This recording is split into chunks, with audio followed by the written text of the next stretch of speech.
성도 여러분 반갑습니다. 요한계시록 공부 세 번째 시간, 오늘은 요한계시록 4장과 5장 말씀을 함께 살펴보겠습니다. 요한계시록 4장 우리 1절에서 4절까지만 제가 읽겠습니다. 요한계시록 4장 1절에서 4절 말씀. 이 일 후에 내가 보니 하늘에 열린 문이 있는데 내가 들은 바 처음 내게 말하던 나팔 소리 같은 그 음성이 이르되 이리로 올라오라. 이후에 마땅히 일어날 일들을 내가 네게 보이리라 하시더라. 내가 곧 성령에 감동되었더니 보라, 하늘에 보좌를 베풀었고 그 보좌 위에 앉으신 이가 있는데 앉으신 이의 모양이 벽옥과 홍보석 같고 또 무지개가 있어 보좌에 둘렸는데 그 모양이 녹보석 같더라. 또 보좌에 둘려 24 보좌들이 있고 그 보좌들 위에 24 장로들이 흰옷을 입고 머리에 금관을 쓰고 앉았더라. 예수님께서 환상 가운데 사도 요한에게 7 교회에 보내는 메시지를 보내도록 하신 것, 그것이 요한계시록의 두 번째 이야기죠. 그래서 지금 있는 일이었습니다. 지금 있는 일. 예수님께서 사도 요한에게 지금 일러주시는 그 메시지로 7 교회에 기록하여 보내라 하는 이야기고, 이제 오늘 4장에는 예수님께서 장차 되어질 일, 세 번째 주제죠. 세 번째 주제를 예수님께서 요한에게 보여주시는 거예요. 그래서 오늘 그 요한이 본 하늘 보좌의 환상이 있고, 또 5장에 가면 하나님의 손에 들려진 임봉된, 봉인된 두루마리를 취하신 예수님의 모습, 그 환상을 또 보게 되는 것입니다. 그래서 오늘 이 이야기를 살펴보도록 하겠습니다. 여러분, 우주에 우리가 보는 이 하늘 너머에 우주가 있다는 사실을 여러분이 아시겠죠? 그래서 그 우주의 너머에 있는 그 세계는 우리가 참 보기가 어렵습니다. 낮에 구름이 떠 있는 하늘뿐만 아니라 또 밤에 보면 그 하늘에 별들이 가득하죠. 그 별들, 수많은 별들을 이제 우리가 우리의 육안으로는 볼 수 없어도 허블 망원경 같은 것을 띄워 올려서 우주를 관찰하면 우리가 눈에 보는 푸른 하늘과 밤하늘 너머에 더 넓은 우주가 있다는 것을 볼 수가 있죠. 그래서 여러분 PPT 그림을 보시면은 수많은 별들이 모여 있는 그런 은하수라고 하는 우주계가 있죠. 갤럭시라고도 하고. 근데 우리 지구가 있는 이 은하계를 밀키 웨이 은하계라고 부르죠. 우리 지구가 포함되어 있는 태양계 은하계 옆에는 안드로메다 은하계라는 게 또 있습니다. 여러분 한 번씩 들어보셨죠? 그런 은하계가 이 우주 안에는 2천억 개가 넘는다는 거예요. 여러분, 우리가 사실 우주의 광대함은 상상도 하기가 어렵습니다. 근데 그 큰 우주에 비하여 이 태양계에 속해 있는 우리 지구라고 하는 이 행성은 너무너무 작은 행성이죠. 작은 별이죠. 그런데 그 별에 하나님께서 집중하여 관심을 가지고 계시는 이유가 무엇일까요? 그 땅에 사람이 산다는 거예요. 사람.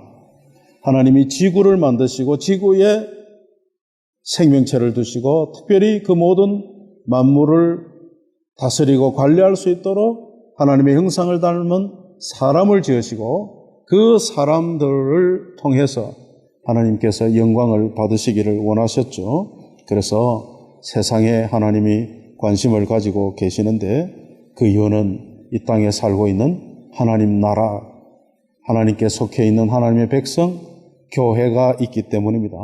근데 그 교회가 사도 요한 당시에 로마 제국 황제로부터 박해 가운데 있었던 것이죠. 그래서 교회는 불안했고 두려워했고 믿음이 흔들렸고, 그런 시기에 하나님께서 이제 밤모섬에 유배되어 있는 사도 요한을 불러 그에게 앞으로 되어질 일, 교회가 어떻게 구원의 완성으로 갈 것이며 이 구원의 완성을 위한 예수님의 재림이 어떤 과정을 통해서 일어나고 재림 직전에 어떤 일들이 일어날 것인가를 요한에게 보여주는 그것이 이제 4장 이후의 끝장까지 22장까지 요한계시록의 내용이 되겠습니다. 그래서 요한계시록의 큰 방은 내가 본 것과 지금 있는 일과 장차 될 일을 내게 보이리라 환상으로 요한에게 보여준 것이죠. 근데 요한은 그것을 환상으로 영상으로 그림으로 보았지만은 우리에게 전달할 때는 다 글로 썼기 때문에 우리가 이 요한계시록이라는 이 글을 읽을 때에 잘 이해가 안 됩니다만은 제가 여러분에게 보여드리는 이런 그림을 가지고 좀 이해를 했으면 좋겠습니다.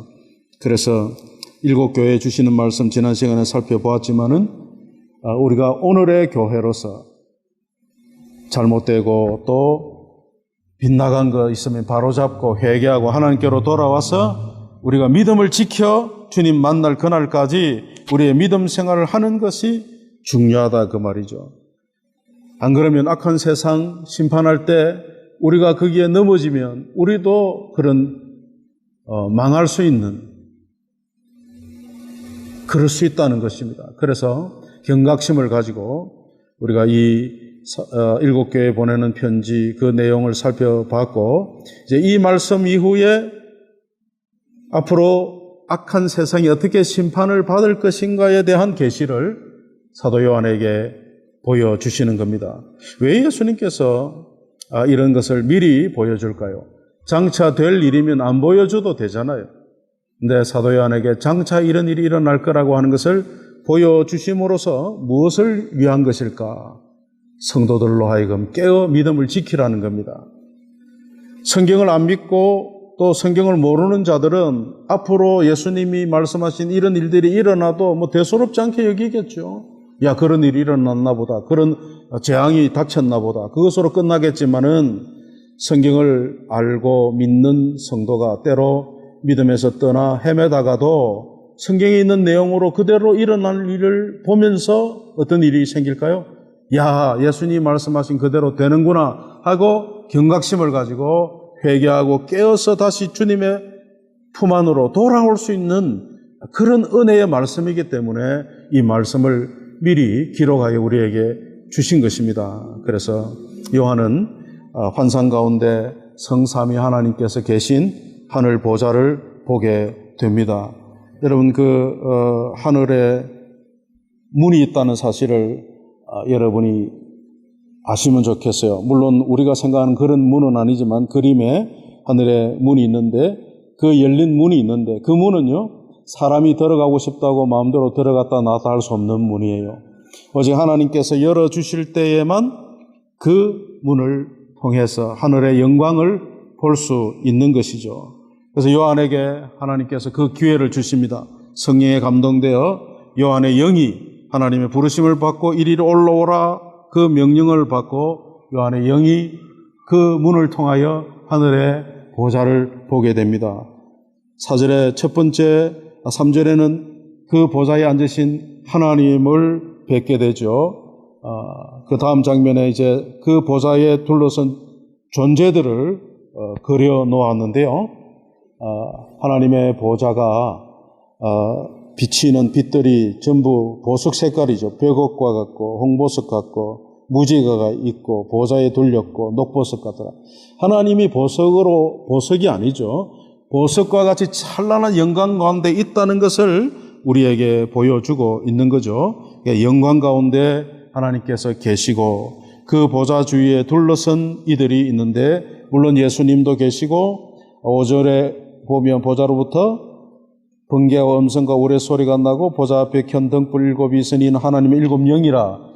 7영은 성령님이죠. 성령님 계시고 그 다음에 5장에 등장하는 예수님도 그곳에 계시고 그러니까 하늘에 그 우주 너머 어떤 곳에 우리가 볼 수 없지만은 사도 요한의 그 본 환상을 통하여 우리도 보게 되는 하나님의 보좌가 있다는 것이죠. 그곳에 성삼위 하나님이 계시고 또 누가 있습니까? 24장로들이 있죠. 그들은 흰옷을 입고 머리에 금관을 쓰고 앉아 있습니다.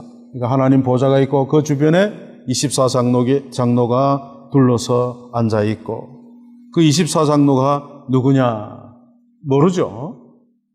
물론 학자들이 구약교회와 신약교회를 대표하는 자들이 아닌가 하는 분도 있습니다만은 정확하게 24장로가 누구라고 말하지 않죠. 근데 그 24장로들이 서 있다. 그 작은 보좌들에 앉아 있다. 그 말이에요. 또 누가 있습니까? 6절. 보좌 앞에 수정과 같은 유리 바다가 있고 보좌 가운데와 보좌 주위에 네 생물이 있는데 앞뒤에 눈이 가득하더라. 이 네 생물, 그 네 생물의 모습이 어떠해요? 7절에 사자 같고 송아지 같고 사람 같고 날아가는 독수리 같다 이렇게 돼 있죠. 같다는 말이 뭐입니까? 독수리가 아니고 독수리 같이 보인다는 거죠. 그러니까 여러분 이 네 생물이 누구냐? 계시록에 나오는 네 생물.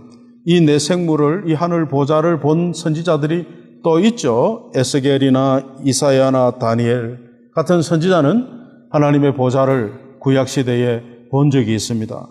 그래서 에스겔서에 보면 여러분 에스겔서 1장을 한번 찾아볼까요?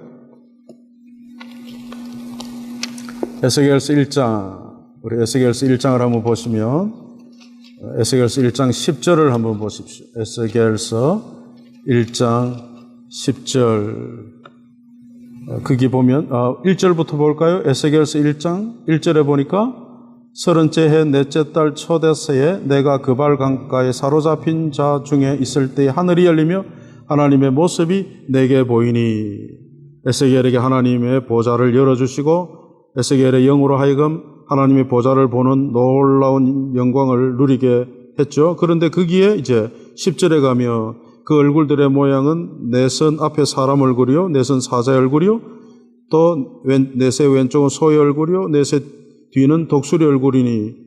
그러니까 에스겔 선지자가 본 그 네 생물의 모습과 사도 요한이 본 네 생물의 모습이 같지요. 그럼 이들이 누구냐? 천사들이죠. 천사. 근데 천사는 영인데 어떻게 보이느냐? 그것은 하나님께서 요한이 볼 수 있도록 그들의 모습을 그렇게 드러내신 거죠. 그래서 뭐와 같고 하는 표현이 나옵니다. 그래서 우리가 이 성경에 기록된 그대로 천사는 송아지인가 보다. 천사는 송아지 얼굴을 하고 있다. 우리가 그렇게까지 상상할 필요는 없고 요한이 볼 때에 천사들의 영적 존재들이 요한의 눈에 그런 형상으로 나타내 보였다는 거죠. 5장에 가면 예수님의 모습이 사자, 라이언의 모습도 있고 어린 양의 모습도 있는 거예요. 예수님이 어린 양, 사자가 아니죠. 그런데 그 예수님의 이미지, 그 형상이 그런 형상으로 비춰지는 거죠.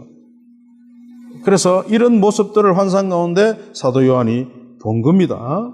그래서 에스겔, 다니엘, 이사야 이런 선지자들, 구약의 몇 선지자들은 사도 요한이 본 하늘 보좌의 환상을 본 적이 있습니다. 물론 신약에도 고린도서 12장에 보면 사도 바울이 자기도 이 하늘 보좌를 본 경험을 이야기를 하면서 감히 사람의 말로 이르지 못할 것을 보았는데 자기가 이것을 기록하지 않고 더 말하지 않는다. 그런 이야기를 했죠. 그러니까 사도 바울에게는 이 하늘의 보좌의 본 환상을 대해서 말하지 않도록 하신 것이죠. 그리고 또 우리가 사도행전 7장에 보면 스데반이 돌에 맞아 죽기 전에 보좌 우편에 계신 하나님 예수님의 영광을 보았다. 그런 장면도 있죠. 그래서 여러분 하늘의 보좌의 모습은 하나님께서 보여주시기를 원하는 자는 보죠. 그러나 우리가 억지로 내가 보겠다고 해서 보아지는 것이 아닙니다. 그러니까 지난 시간에도 이야기했지만은 내가 봤다 이런 이야기들을 여러분 속지 마시고 성경에 있는 하나님께서 특별히 우리에게 필요하셔서 환상을 통하여 하나님 나라의 그 보좌를 보게 하신 그들의 증언과 그들의 기록을 우리가 보고 믿으면 되는 것이죠. 그래서 요한이 24장로와 또 케루빈이라고 하는 그 천사들의 그 생물들, 네 생물을 보았어요. 그리고 또 여러분 5장 11절을 볼까요? 5장 11절 내가 또 보고 들음에 보좌와 생물들과 장로들과 또 누가 있나요? 둘러선 많은 천사의 음성이 있으니 그러니까 수만 또 수천 셀 수 없는 천사들이 그 보좌에 둘러서서 하나님께 찬송과 영광을 돌리고 있는 것을 요한이 본 겁니다. 그래서 사도 요한이 이 놀라운 영광의 모습을 하나님께서 그에게 환상 가운데 보여주셨다는 거예요. 근데 이제 요한이 봤지만은 요한도 구체적으로 이게 뭐라고 설명할 수가 있기가 쉽지 않으니까 뭐와 같은 하고 땅의 것을 빗대어 우리에게 기록으로 전해주고 있는 겁니다. 그래서 우리가 이런 요한의 환상 가운데 나타나는 이런 이야기들을 읽을 때에 실제 모습이 어떤지는 우리도 이제 가서 봐야 되겠죠. 그래서 우리가 이것이 뭐다라고 말할 수 없다는 사실을 우리가 알아야 되고 이거다 이렇게 말하기가 쉽지 않다는 사실을 먼저 알고 있는 그대로 천사들의 모습이 이렇게 나타났구나 하는 것을 알 수가 있습니다. 그래서 거기에 보좌에 앉아있는 24장로들이 하나님께 어떻게 영광을 돌리는지 여러분 한번 보실까요? 자, 8절부터 한번 봅니다. 4장 8절 내 생물은 각각 6날개를 가졌고 그 안과 주위에는 눈들이 가득하더라. 그들이 밤낮 쉬지 않고 이르기를 거룩하다 거룩하다 거룩하다 주 하나님 곧 전능하신 이여 전에도 계셨고 이제도 계시고 장차 오실 이시라 하고 그 생물들이 보좌에 앉아서 세세토록 살아계시는 이에게 영광과 존귀와 감사를 돌릴 때에 24장로들이 보좌에 앉으신 이 앞에 엎드려 세세토록 살아계시는 이에게 경배하고 자기의 관을 보좌 앞에 드리며 이르되 우리 주 하나님의 영광과 존귀와 권능을 받으시는 것이 합당하오니 주께서 만물을 지으신지라. 만물이 주의 뜻대로 있었고 또 지으심을 받았나이다. 하나님께 24장로들이 영광을 돌리는데 어떻게 돌려요? 찬송과 더불어 그들이 쓰고 있던 머리에 그 금면류관을 벗어서 땅에 내려놓으면서 하나님 앞에 엎드려 찬양을 돌리는 이런 모습이죠. 그 찬양의 내용은 뭡니까? 우주 만물을 창조하신 창조주 하나님, 그 창조를 행하신 하나님께 영광을 돌리고 또 그 뜻대로 하나님의 주권을 지금 높이고 있죠. 그러니까 이것을 볼 때 사도 요한이 어떤 것을 느끼겠습니까? 당시에 세계를 지배하고 있는 나라는 로마 제국이지만은 그 로마 제국의 황제조차도 한낱 피조물에 불과하고 이 세상은 우주 만물을 만드신 하나님의 주권에 있다는 사실을 요한은 그 놀라운 하늘 보좌의 환상을 통해 보게 되는 것이죠. 그래서 이것을 우리에게 보여주심으로써 당시에 핍박 가운데 있던 성도들이 이 메시지를 받을 때에 아하 그렇구나. 온 세상의 주인은 하나님이시구나. 황제가 아니구나. 우리가 그 영광의 나라에 갈 것이구나. 이런 소망을 가지고 그 고난을 이겨내게 되었던 것이죠. 오늘날도 마찬가지입니다. 현대에도요. 이런 어려움과 힘든 일들이 있는 곳도 있고 우리가 사는 이 브라질 땅에도 우리 스스로 믿음을 지키기가 쉽지 않은 이유가 뭡니까? 수많은 유혹들이 있다면 죄가 있고 이단들이 있고 우리를 넘어뜨리는 도전들이 있고 또 공산주의, 사회주의 사상들이 만연해서 우리의 생각을 어그러뜨리려고 하고 또 어떤 정치 체제가 믿는 자들을 방해하고 핍박하고 뿐만 아니라 이슬람과 같은 이런 어떤 종교는 기독교와 적대 관계에 있고 많은 어려움들이 있기 때문에 교회도 편치 않는 세상에 살고 있지만은 하늘의 영광을 우리가 사도 요한이 본 환상을 통해서 바라보고 우리도 믿음을 지키고 생명을 걸고 믿음 생활을 해야 된다는 사실을 보게 합니다. 그래서 그때나 지금이나 우리 성도들은 믿음이 가장 소중하다는 사실을 기억하고 이 믿음을 지킬 수 있기를 기도하면서 또 지켜야 하는 것을 여러분 다시 한번 우리 마음에 새겨야 하겠습니다. 그래서 4장에서 하나님의 놀라운 영광의 모습을 보고 그 24장로들이 그렇게 천사들과 더불어 하나님께 영광을 돌리는 장면을 보고 5장으로 넘어가면 또 요한이 봅니다. 5장 1절 내가 봄에 보좌에 앉으신 이의 오른손에 두루마리가 있으니 하나님의 오른손에 두루마리 책이 들려져 있는데 안팎으로 썼고 7인으로 봉하였더라. 그러니까 그때까지 요한이 그 환상 가운데 7 두루마리를 본 그 7인으로 봉인된 그 두루마리가 아직 열려지지 않은 것을 본 거죠. 그때까지는 안 열려 있었죠. 그런데 한 천사가, 힘 있는 천사가 나타나서 큰 음성으로 외칩니다. 그 두루마리를 펴며 그 인을 떼기에 누가 합당하냐? 누가 이 두루마리의 인을 뗄 것인가? 하고 이제 외치는 거죠. 근데 아무도 그 하나님 손에 들려있는 두루마리를 뗄 인을 펴거나 그 인을 떼서 그 두루마리를 펼 자가 없는 거죠. 이 4절에 그렇게 나옵니다. 5장 4절에. 그 두루마리를 펴거나 보거나 하기에 합당한 자가 보이지 아니하기로 내가 크게 울었더니 요한이 그 환상 중에 그 장면을 보고 너무 답답했던 거죠. 그 두루마리에 뭔가 놀라운 일들이 기록되어 있는데 그 봉인된 인을 뗄 자가 없으니까 볼 수가 없는 거죠. 요한이 막 통곡하여 우는 겁니다. 그때 5장에 보니까 장로 중에 한 사람이 내게 말하되 울지 말라. 유대 지파의 사자 다윗의 뿌리가 이겼으니 그 두루마리와 7인을 떼시리라. 한 힘센 천사가 나타나서 누가 이 두루마리를 펴며 인을 뗄 것인가? 마치 아나운싱을 하는 거죠. 소개를 하는 거죠. 그런데 장로 중에 한 사람이 다윗의 뿔이 이겼으니 그가 뗄 것이다. 그가 누굽니까? 예수님인 거죠. 예수님밖에 없습니다. 하고 그들이 지금 화답을 하는 장면이 5장의 그 5절에 나옵니다. 그래서 6절에 요한이 그 장로의 한 말을 듣고 보니까 어때요? 내가 또 보니 보좌와 내 생물과 장로들 사이에 한 어린 양이 서 있는데 일찍이 죽임을 당한 것 같더라. 그에게 7뿔과 7눈이 있으니 이 눈들은 온 땅에 보내심을 받은 하나님의 7영이라. 성령과 더불어 예수님이 서 계시는데 그 예수님의 형상이 사자의 형상, 동물의 왕 아닙니까? 그러니까 예수님은 왕이시죠.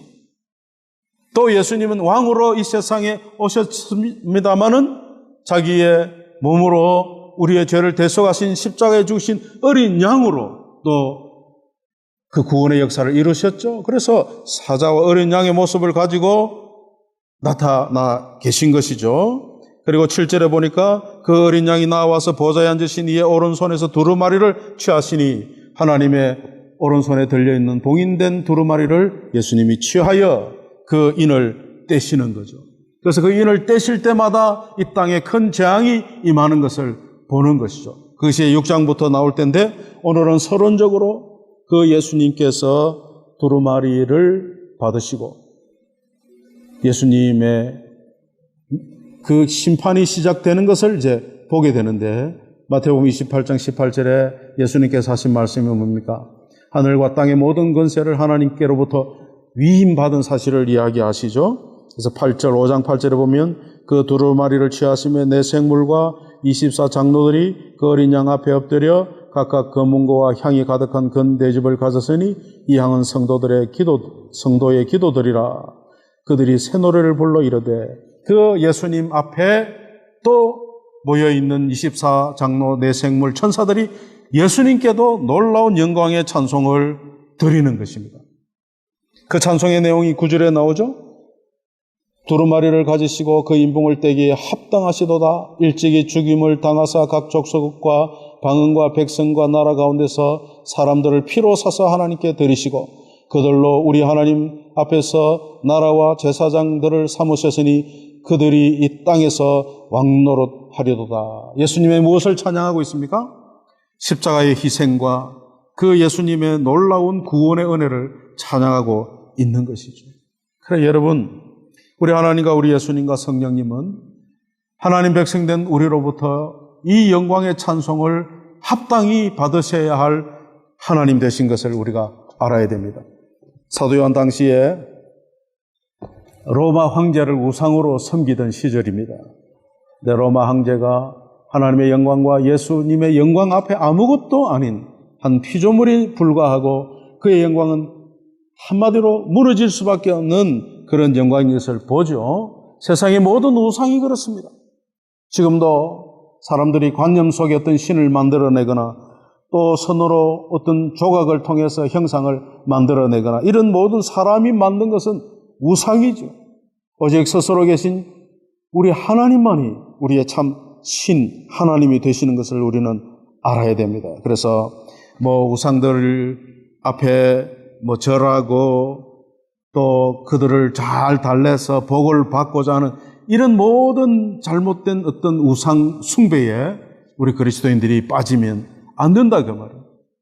오직 성경에 기록되어 사도 요한이 본 그 하늘 보좌에 계신 그 하나님만이 우리의 하나님 되신 것을 알고 우리는 오로지 그 하나님을 섬기는 자로 살다가 그 영광의 나라에 들어가야 된다는 거예요. 그래서 우리를 속이려는 어떤 종교나 어떤 철학이나 어떤 이단들에 대해서도 이 말씀으로 우리의 믿음을 지켜가야 된다는 거예요. 그래서 사람이 이 하나님을 경외하는 그 사람에게 하나님의 은혜가 임하고 구원의 복과 이 땅에서도 형통의 복을 누릴 수 있음을 우리는 알아야 되는 것이죠. 이것을 사도 요한이 오늘 보는 것입니다. 그래서 사도 요한이 본 그 환상의 예수님의 모습 속에 유다 지파의 사자 왕으로서 창세기 49장에 가면 야곱이 아들 유다를 축복하죠. 네게서 왕이 날 거라는 그 축복을 하죠. 그 약속 그대로 유다 지파에서 다윗이 나고 다윗의 자손 가운데 예수 그리스도가 왕으로 이 세상에 오셔서 자기의 몸으로 어린 양과 같이 희생 제물이 되고 다시 부활하여 성천하여 하나님 우편에서 이제 온 우주 만물을 다스리며 그의 백성들을 불러 우리 구원받은 성도들에게도 이 왕노릇을 함께 하도록 영광을 부여할 것을 오늘 사도 요한은 이 4장 5장에서 서론적으로 이 환상을 보는 거예요. 그래서 여러분 이와 같은 보좌의 환상을 통해서 장차 예수님께서 재림하시기 전에 이와 같은 일들이 일어날 것이다. 장차 일어날 일들을 계시하여 보여주신 책이 요한계시록이라 그 말이죠. 그러므로 이제 6장 이후에 보는 요한계시록에 기록되어 있는 장차 일어날 일들은 요한 당시로부터 지금까지 그 중에 일어난 일도 있겠지만은 앞으로 우리가 경험할 수도 있고 또 우리가 이 땅에서 주님 앞으로 간 뒤에 또 일어날 일도 있겠죠. 그러나 그 전에 또 주님이 재림하실 수도 있는 것이죠. 그래서 우리가 종말론적인 그런 마음의 태도를 가지고 깨어서 오늘 주님 앞에서 우리의 믿음을 지키고 사는 것이 그토록 중요한 것인 것이죠. 그래서 왜 요한이 이와 같은 영광스러운 하나님의 보좌를 보게 하셨나? 아직 열려지지 않은 봉인되어 있던 두루마리를 보고 울면서 그럴 때 예수님이 이 일을 할 것이라는 거예요. 그래서 이 4장 5장은 우리에게 보여주시는 것이 뭐냐면 이 세상에 일어나는 모든 일이 우연한 일이 아니라는 거예요. 하늘 보좌와 연결되어서 하나님의 주권 속에 예수님의 섭리 가운데 예수님의 간섭 가운데 예수님의 통치 가운데 일어나는 일들이라는 거예요. 그래서 우리가 기도하는 거죠. 성도들의 기도가 헛되지 않습니다. 우리가 이 악한 세상을 위하여 참 구원받을 자들을 하나님 구원하시고 믿는 우리들이 끝까지 믿음을 지킬 수 있도록 우리를 도와달라고 눈물로 기도하는 이 기도가 헛되지 않고 이것이 다 천사들이 가진 대접의 금이 향으로 하나님께로 올라가고 있다는 사실을 여러분 우리가 기억해 볼 때 여러분 우리가 주님 앞에 기도하는 것이 얼마나 중요한지를 알게 되고 이 보좌에 서 계신 주님께서 그 두루마리의 인을 떼실 때마다 이 땅에는 이런 일들이 일어나게 되는 것이죠. 모든 우주 만물의 주권은 하나님 예수 그리스도께 달려있다는 사실을 오늘 사도 요한을 통해서 우리에게 보여주시는 이 메시지를 오늘 우리가 받고 올해 이 시대에 여러 가지 어렵고 힘든 일이 있다 할지라도 그 하늘의 영광을 우리도 요한을 통하여 보고 그 소망을 가지고 믿음으로 살아야 할 것을 또 한번 교훈으로 얻는 것입니다. 그래서 저와 여러분이 주님 오실 그날까지 또 아니면 우리가 주께로 갈 그때까지 기도하면서 믿음으로 사는 우리 성도들 되기를 주님의 이름으로 축복합니다. 기도하겠습니다. 하나님 아버지 요한계시록 4장 5장을 통해서 요한이 본 하늘의 환상을 오늘 우리도 봅니다. 이 영광의 나라에 우리도 언젠가는 들어가 그 하나님 보좌에 서서 하나님의 영광을 찬송하며 우리를 대속하신 예수 그리스도를 찬양하는 그날까지 이 땅에서 우리가 하나님 바라보고 소망을 가지고 믿음으로 인내하면서 승리할 수 있도록 주의 성령님 우리에게 은혜를 주시고 은사를 주시고 도와주시기를 원합니다. 사랑하는 성도들, 어려운 일 있을 때마다 기도할 수 있게 하시고 주의 나라를 바라보며 주의 도우심을 힘입어 기도하는 믿음의 성도들이 다 되기를 소원하옵고 예수님의 이름으로 기도하옵나이다. 아멘.